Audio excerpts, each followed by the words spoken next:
บ่จมสิบ่จมสิ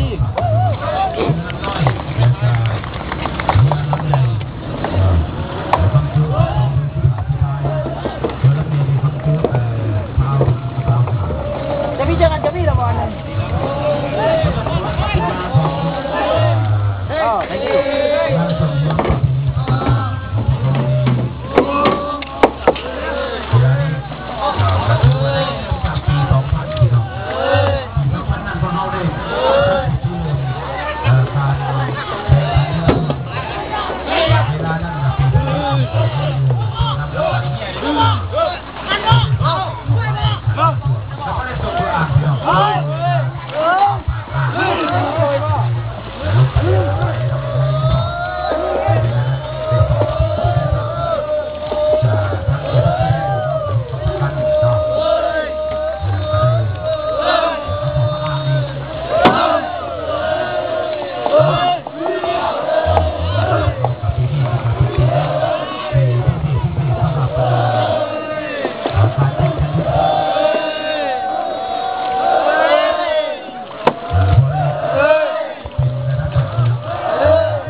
เล็กหน่อยเนาะมันมีหลุด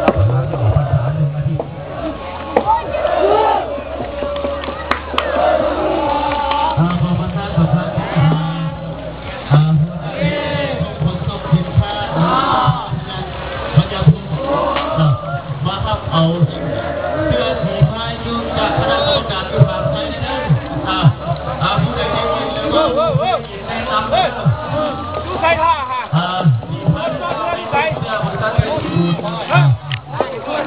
ขึ้นไปท่าอยู่เพิ่มเด้อคณะกรรมการจะได้ช่วยเหลือแล้วเนาะเสนอให้ทั้งเพื่อแต่ละทำกันเลยขึ้นไปหาจุดปล่อยคณะกรรมการนาน้ำได้ของเราพวกประกาศข่าวในของไม้เมือง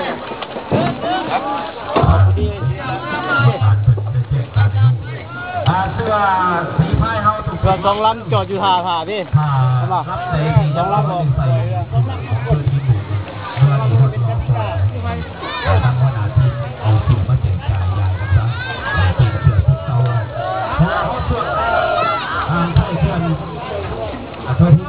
กน้ำสนามนี่วัดลงเลยใช่หน่อยใช่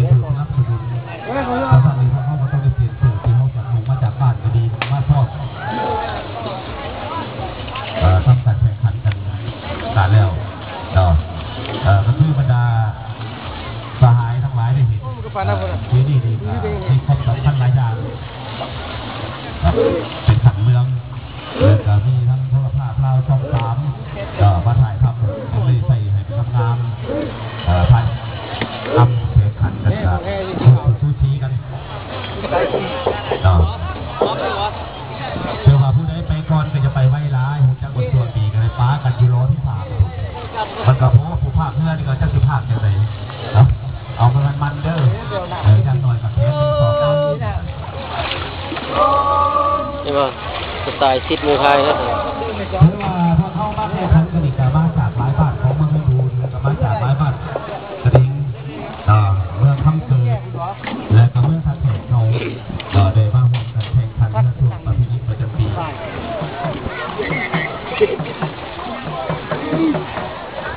มีเพื่อนใหญ่นะดูเข้าลำแล้วมีเพื่อนน้อยดูเข้าของลำเหี้ยยังไม่ได้ยิน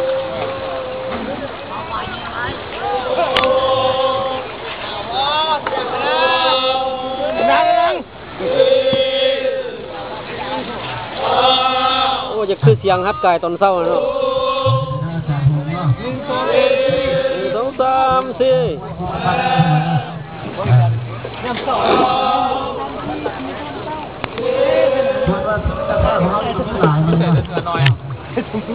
น้อยครับบ่มีคนขึ้นพายครับทางอาจารย์เฮงทางอาจารย์เทศนา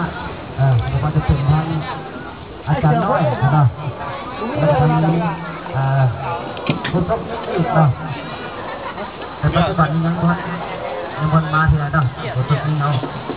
บางวันจะเป็นปีจันทร์ในปีนี้การเชิญมา2011ปีนะดังนั้นตัวคนประกันเราจะถึงเราจะหาคนที่ทำเป็นเรื่องใหม่ไปไม่มันมาก เนี่ยเขานี่จะไหน